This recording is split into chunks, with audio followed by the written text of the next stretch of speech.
कई लोग को लगता भागवत क्या, भागवत केवल मनोरंजन है, भागवत केवल नाचना गाना है। बिल्कुल नहीं, तुम भागवत के मतलब को ही नहीं समझे। भागवत मनोरंजन हो ही नहीं सकती। भागवत आत्मरंजन के लिए, भागवत मन के मंथन के लिए है। यहां भागवत में 7 दिन हंस लिए ये बड़ी बात नहीं है, 7 दिन नाच लिए वो भी बड़ी बात नहीं, पर यहां 7 दिन बैठ कर के अगर तुम्हारे हृदय का ताप, तुम्हारे हृदय में भगवान को पाने की तड़प उठने लग जाए ना, तब समझना कहने वाले ने ठीक ठीक सुनाया और सुनने वाले ने ठीक ठीक सुना। मनोरंजन नहीं करना तो मुंबई तो मनोरंजन की भूमि है। इतने सारे मनोरंजन के साधन हैं इस मुंबई नगरी में, कहीं भी कर लो, कितने भी कर लो।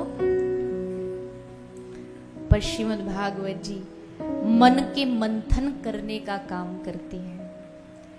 हृदय की प्यास को, हृदय की प्यास की तृप्ति करने वाली भगवान की कथा है। तो इस श्रीमद् भागवत की शरण ग्रहण करके इस सत्संग, ये सत्संग जब तक है इस धरती पर, जब तक भगवान की कथा है, तब तक इस धरती पर हमेशा आपको भगवान नाचता हुआ दिखाई देगा। हम तो साधारण जगत के लोग हैं, भगवान के जो सबसे बड़े प्रेमी हैं, दास हैं, वो ऐसा मौका खोजते हैं, वो ढूंढते रहते हैं लिस्ट में कि अब अगली कथा कहां। मैं हमारी बात नहीं कर रही, हनुमान दादा जी, हनुमंत लाल जी, उनको सबसे बड़ा भगवान का सेवक कहा गया है। इतने बड़े सेवक ठाकुर जी के, इतने बड़े प्रेमी ठाकुर जी के, राम जी ने मंगाई थी दवाई, ये पूरा मेडिकल स्टोर उठा लाए। संजीवनी बूटी मंगाई तो बोले पता नहीं कौन सी दवाई काम करेगी नहीं करेगी, लो पूरा पूरा पहाड़ उठा ले जाते हैं। सेवा में कोई त्रुटि नहीं होनी चाहिए। ये हनुमंत लाल जी, जानते हो श्री हनुमंत लाल जी आज भी कलिकाल में, कलयुग में, अयोध्या की नगरियों में झांझ करताल लेकर के झांझ बजाते। जहां भगवान की कथा होती है, कोई आए ना आए, पंडाल में एक भी नहीं आए चलेगा, पर श्री हनुमंत लाल जी कथा में सबसे पहले पहुंचते हैं। एक कहीं मैंने बहुत सुंदर भाव पढ़ा था कि जब महाभारत का युद्ध हो रहा था ना, तो अर्जुन को चाहिए था कि मेरी ध्वजा पर श्री हनुमंत लाल विराजे।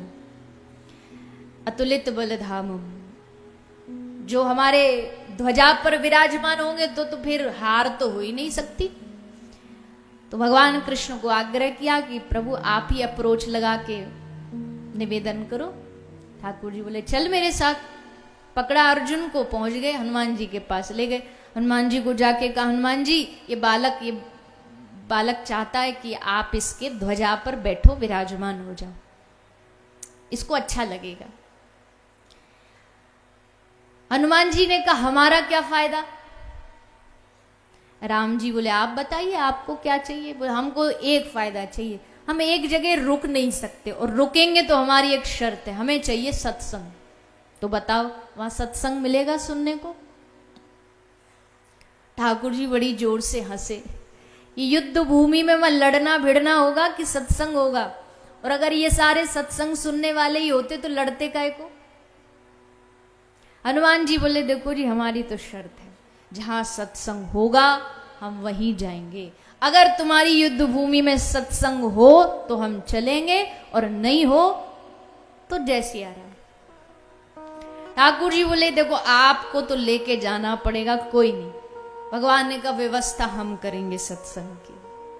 हनुमान जी आकर के ध्वजा में विराजे, और ये भाव बड़ा प्यारा लगा, मैंने जहां भी पढ़ा, इसलिए कि तब हनुमान जी उस स्थान पर बैठे रहे और यहां से जाए ना, इसलिए भगवान श्री कृष्ण ने उस कुरुक्षेत्र की भूमि पर खड़े होकर के 18 अध्याय की श्रीमद् भगवत गीता सुनाई, सत्संग सुनाई। इसके लिए अर्जुन के लिए तो बाद में था, पहले हनुमान के लिए था कि हनुमान न जाए यहां से। तेरी शर्त थी कि सत्संग, तो ले बेटा सुन सत्संग, हम करेंगे व्यवस्था। भगवान ने हनुमान जी को कहा, अच्छा आपने शर्त रखी कि जी जहां सत्संग होगा हम वहीं जाएंगे, तो इसका मतलब है जब राम जी जा रहे थे इस धरती को छोड़ के, साकेत जा रहे थे, तब भी उन्होंने हनुमान से पूछा, बेटा सब जा रहे हैं, देख विमान, असंख्य विमान आए थे ले जाने के लिए, तू भी बैठ जा विमान में। कभी जिसने राम जी की बात न टाली हो, उस हनुमान ने हाथ जोड़ के कहा, सरकार क्षमा करना, पर मैं आपके साथ नहीं जा सकता। क्यों? बोले ये बताओ आपके साकेत में सत्संग मिलेगा सुनने को? राम जी बोले, सत्संग? साकेत में सत्संग की क्या जरूरत है, वहां तो पहुंचते ही सत्संग वाले। हनुमान जी ने कहा कोई बात नहीं, सत्संग नहीं तो हम भी नहीं। राम जी ने कहा तू कब तक रहेगा धरती पर ऐसे? तब हनुमान जी ने कहा, जब तक आपका सत्संग इस धरती पर रहेगा हे राम जी, तब तक ये हनुमान इस धरती पर विराजमान है। इसलिए हनुमान जी धरती छोड़ के ना जाए, ये भी हम पर एक बहुत बड़ी जिम्मेदारी है कि सत्संग करते रहो। जिस दिन रुका सोई वो इस धरती को, धरा को छोड़ के चले जाएंगे। वो न जाए इसके लिए हर गांव, हर शहर, हर नगर, हर क्षेत्र में सत्संग जरूरी है, सत्संग आवश्यक है।